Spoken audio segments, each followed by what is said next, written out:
Hey Hallie, I thought I'd give you a nice update on Scotland, but as you know me, it's not going to be a traditional one.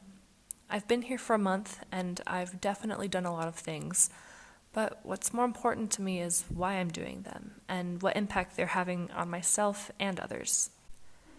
But it's hard to really know the impact you have on others, and in 1 month's time, I've not quite reached that level of knowledge.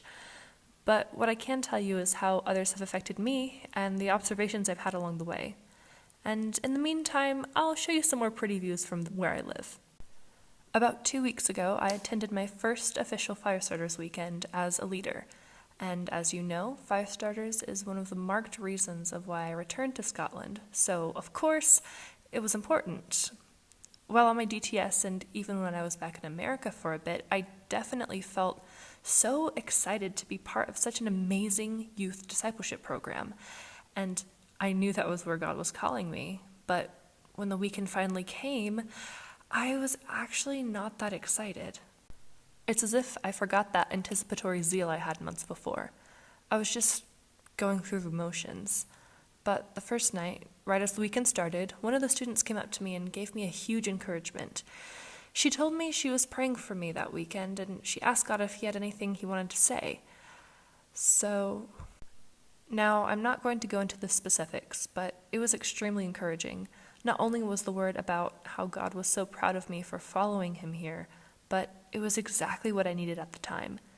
I mean, the reason I came to Firestarters in the first place was because of how the kids there inspired me so much.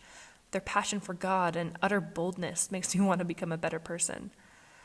God knew that if he spoke to me through a student, that would mean so much more to me, and that's why he made it so personal. It's moments like this that really confirm to me why I believe what I believe, and why I care so much about the motivation for my actions. Just the other day, I was contemplating this topic, and I wrote kind of a free verse poem about it, and this is what it said. I started this afternoon thinking about all that needed to be done, tasks, on a checklist in my mind. So often I get caught up in the tasks that I forget why I'm doing them in the first place. I'm looking out our library window, fascinated by the environment in which I find myself. In the distance, I see the Braes, who is determined to introduce me to God every time I visit. A bit closer, the reservoir, whose castle-bound island face glimmers with adventure. Closer still, rooftops, who dream of days gone by and ache to feel that warmth once again. Oh look, the rain stopped, and the sun peeks her head out just enough to say hiya, but the leaves are still dancing as the seagulls and magpies fly overhead. I'm astonished I don't spend all day flying with them. The sun reveals another secret, me. I stare through the glass back to myself, amazed by the world in which God placed me. I'm glad I took the time to reflect it back. This was not on my to-do list.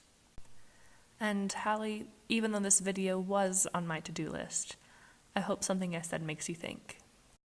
Click on the box to the left to see Hallie's last video and the box on the right to see mine, and click on the circle with both of our faces in it to subscribe.